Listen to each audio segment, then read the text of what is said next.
es Jenny Gutiérrez Castillo, tengo la edad de 24 años, soy madre soltera de un hijo, vivo con mi mamá, terminé la secundaria y soy de Tipitá. Trabajo en el Parque Industrial Mercedes, en la empresa Mercedes. Tengo un horario de 7 de la mañana a 4:50 de la tarde, de lunes a viernes. Tengo 2 recesos, desayuno, almuerzo, desayuno de 15 minutos, almuerzo de 30 minutos. Estoy en el área de confección, soy operaria hace 4 años. En la empresa que laboro, los dueños son norteamericanos. Trabajamos con diferentes marcas, Carhartt, Iycw, se confecciona ropa. Mi salario básico semanal es de 1.600 córdobas. En Zona Franca en general se trabaja bajo presión. A veces recibimos maltrato físico como psicológico. Para cumplir metas de producción dejamos de ir al baño, dejamos de tomar agua.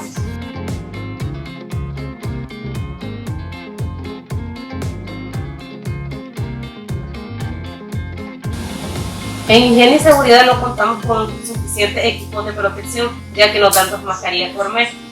En los baños no hay jabón líquido, no hay papel higiénico, en pocas ocasiones podemos ver eso.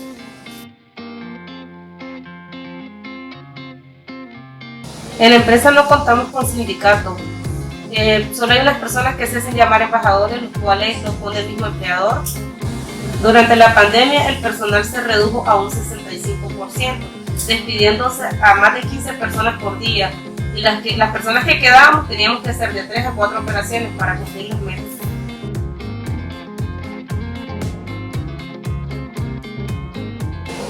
Como Iycw nos organizamos para defender nuestros derechos y apoyar a otros jóvenes dentro de la máquina. Como jóvenes queremos mejorar nuestras condiciones y ambientes laborales, mejorar el trato a los trabajadores y que respeten nuestra dignidad.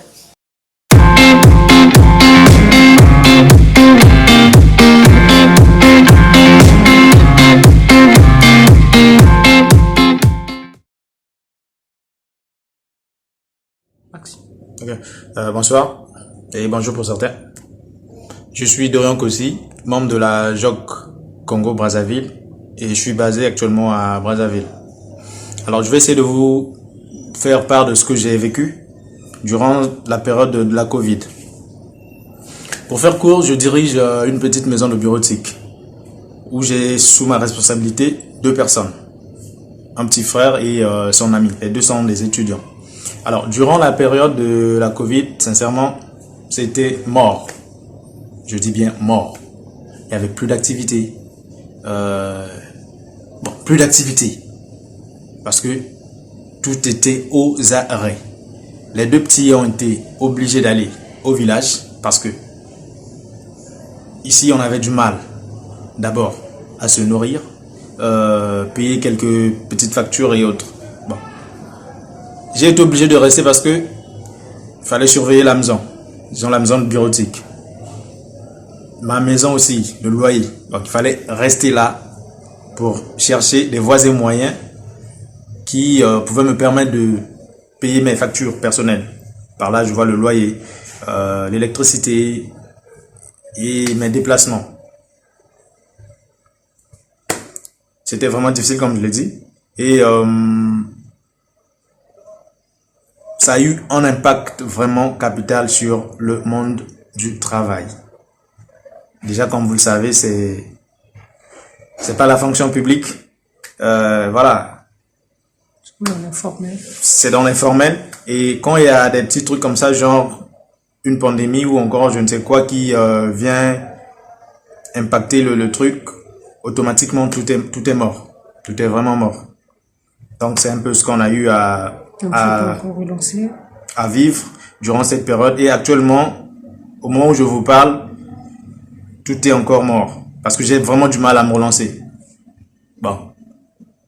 Ça, je vais vous le dire. Je dois encore 2 mois de loyer à la maison là-bas. Donc, voilà quoi. C'est ce que je tenais à vous partager. Merci.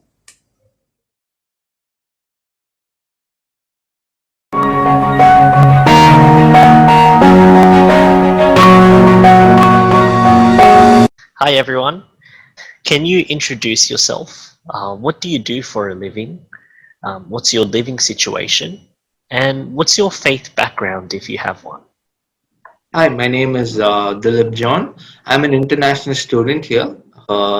Came to study at Macquarie University, doing my master's in IT. So I came here last year, I think in February, and I started being an international student. So my first job, and I've been continuing on that, was a delivery driver. And yeah, and my living situation right now, I'm living in a rented house. And my faith background, I can say, is I'm a Protestant from the Protestant faith. Okay, good. Um, how has coronavirus impacted you? Um, how has it changed life in both positive and negative ways? I think life as I knew it before was going on really well. Like pre-COVID, I had a job working in a hotel as a receptionist, so everything was smooth.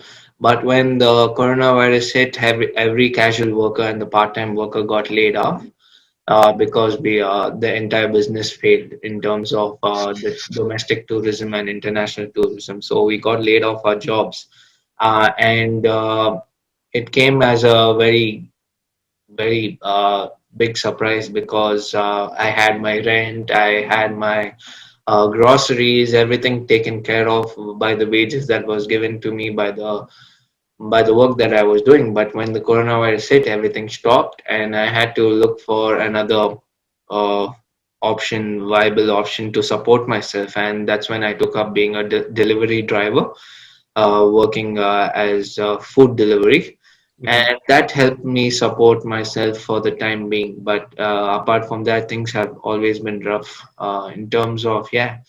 Do you feel like generally international students, suffered the most from the pandemic?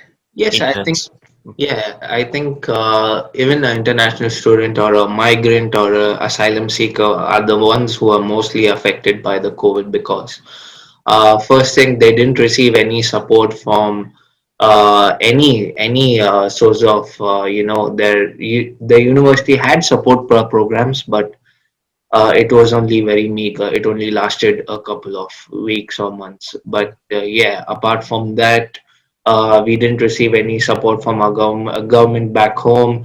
We couldn't fly back home in a case of emergency because all the international transit flights were cancelled at that time when the coronavirus was at its peak. It resumed later, but with a lot of conditions that once you go back, you can't come back to your Australian university, come back here and study. So many people like me just resorted to just staying here and waiting the pandemic out. I think.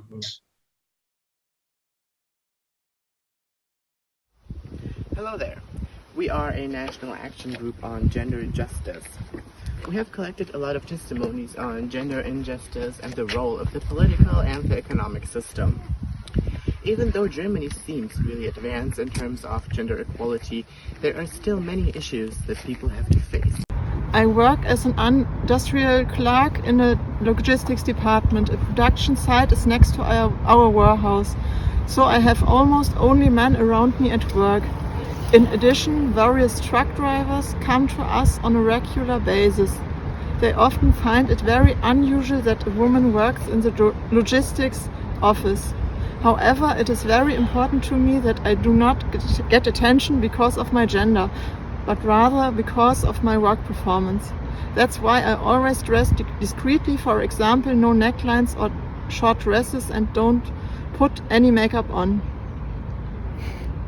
At our company's Christmas event, I slightly dressed myself up and got many compliments because of my appearance. However, as the alcohol level rose, some of my colleagues became more intrusive. One colleague just laid his hand over my back and held me tight to talk to me.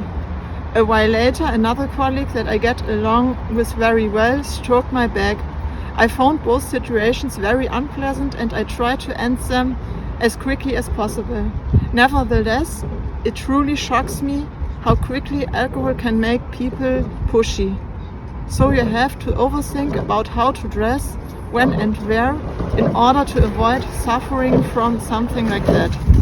This is a common occurrence at a male-dominated workplace.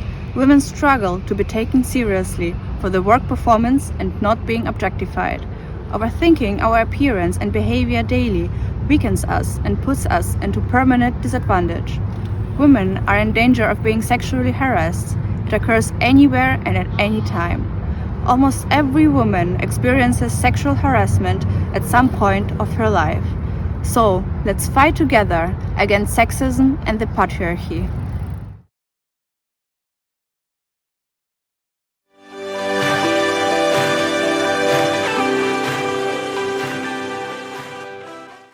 J'ai passé environ 14 ans à l'école. Après tant de péripéties, j'ai enfin mes diplômes de fin d'études classiques. Il n'est pas facile d'intégrer à l'université d'État. Un concours plus de 3000 postulants pour 150 ou 200 places. Les universités privées sont vraiment chères. Malgré tout, j'ai finalement intégré dans une université d'administration pour une étude de 4 ans. Diplôme en poche, je me lance sur le marché. J'ai déposé plusieurs CV dans différentes institutions. Certaines m'ont appelé pour un entretien. Mais je n'ai pas été retenue. Motif: Madame, vous n'avez pas assez d'expérience du travail. Vous n'êtes pas qualifiée pour ce poste. À chaque fois, c'est toujours la même histoire. Les années passent, le taux de chômage augmente déjà à 70%. Trouver du travail, c'est un calvaire en Haïti. C'est le favoritisme qui permet d'accéder à un emploi. C'est une affaire de famille. Ainsi, nous faisons appel à l'UNESCO et à l'OIT pour faire respecter nos droits dans le monde de l'éducation et du travail.